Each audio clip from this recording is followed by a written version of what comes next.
Hello, thank you for being in a new video. This time I have with me the unboxing of the Xiaomi 13T. Let's get started.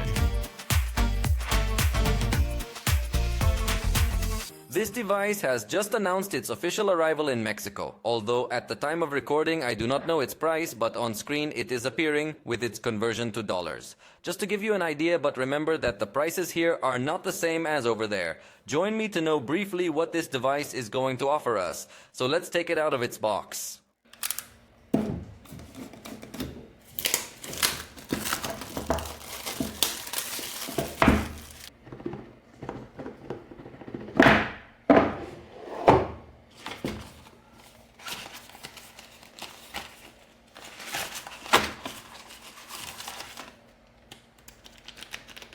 The first thing we find are a lot of quick guide papers.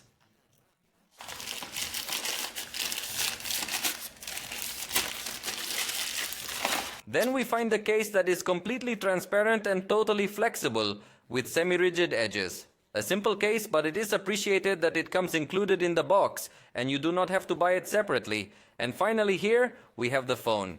Let's first take a look at what the manufacturer wants to highlight. For starters, we have 50 megapixels of pro-level camera, as Xiaomi explains. We also have a 67-watt charging, quite fast, 5,000 milliamp battery. It's also IP68 certified. This is something that all the fans were asking Xiaomi for, and it has finally integrated it into a device that is not its flagship. Although here they make the clarification that this certification has been obtained in controlled laboratory conditions, so as is the case with all other manufacturers, they offer no guarantees if it gets damaged by water. Therefore, the water resistance is not so much that it invites you to take the cell phone and use it in the pool or something like that, but it gives you much more security in case there is an accident and the cell phone gets wet, that it is not going to be easily damaged. We also have a 144Hz screen. They have called it Crystal Res AMOLED. Definitely a spectacular display, and finally a flagship level 4nm processor. And when they don't specify that it's Snapdragon, it's almost absolutely certain that it's going to be a MediaTek processor, especially talking about devices in this range. So, let's remove this sticker.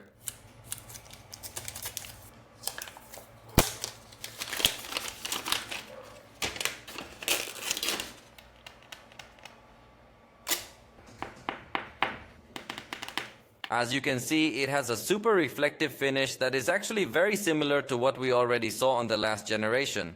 Only now the camera module has a little diagonal cutout here that's hard to show on video, but it looks original.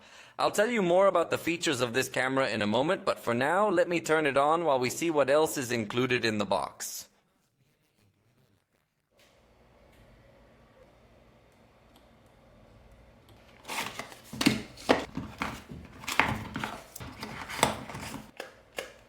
Just as we anticipated, 67-watt charger. In this case, being a review unit, it comes with this European connector, but obviously if you buy it in Mexico or other regions with different connectors, it will come with the corresponding adapter as long as you buy it in the official market and not in the gray market.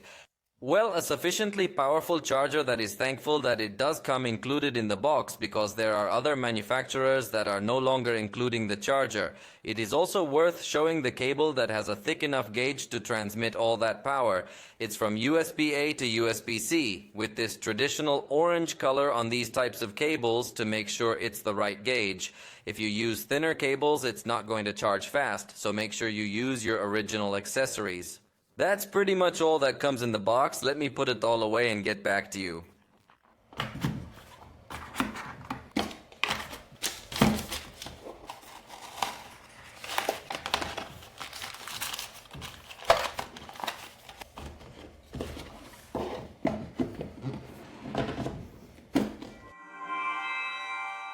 The device is already configured, and now let's get to know it. It has a weight of 193 grams and a thickness of 8.62 millimeters.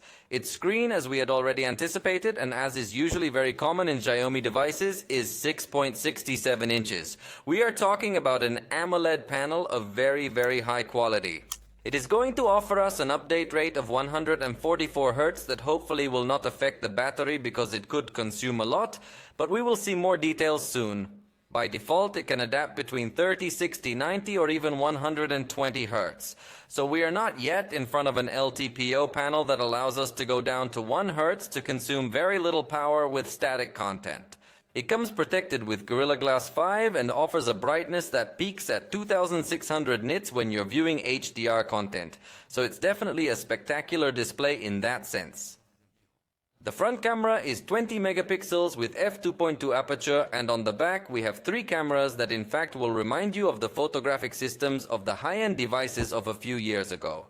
So it is amazing that already at this price we are having these photographic systems. The main camera is 50 megapixels with f1.9 aperture.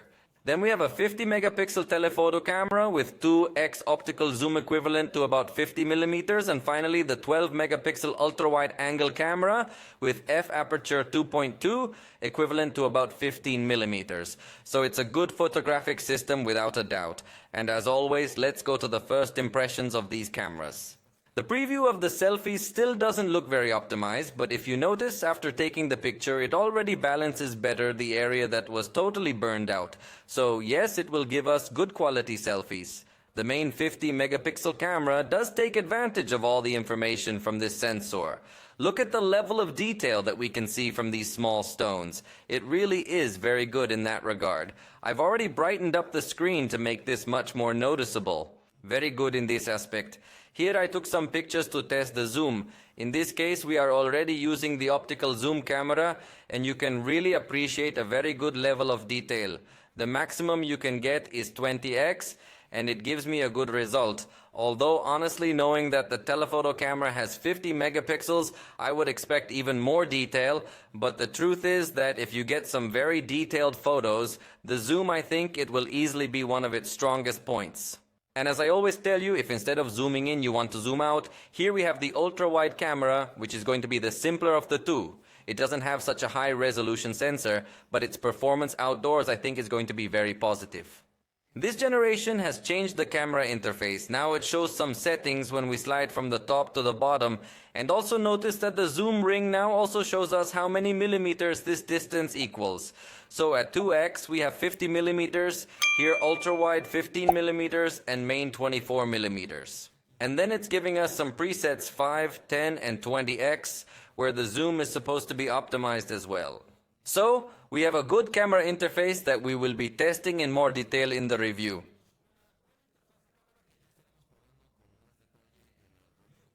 The battery already anticipated that it is 5000 milliamps compatible with a very fast charge, but since we are looking at the back of the device, you should also see how it gets very stained with fingerprints. Honestly, this rear finish to me I did not like much. I would have preferred a satin or matte finish. Another very positive point is that we have stereo sound, and with respect to RAM and storage, note that in this case it comes with 12 gigabytes of RAM plus 3 virtual, and storage is 256 gigabytes in the model I'm testing. But for now you should know that this storage capacity is very good for you to store all the photos you want, and it's going to take a long time to fill up. Again, it's a capacity that we usually only saw in higher end versions of the past years. It is surprising how technology is advancing specifically in recent months. It seems that finally several manufacturers have decided to considerably improve the specifications of their mid-range devices. And since we are talking about that, it only remains to test how is the processor, which is a MediaTek Dimensity 8200. A processor that sounds very promising, but let's see how much power it can score in this benchmark.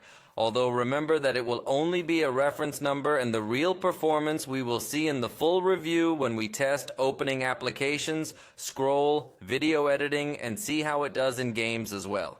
For now, let's wait for it to finish and come back. We already have the results here. 1125 on single core and 3654 on multi-core, confirming that we are in front of a processor with very good power. Of course, we will test it later, comparing it against other devices of similar prices. But for now, we have reached the end of this video. I hope you liked it. If you did, you know you can let us know, and we'll see you next time.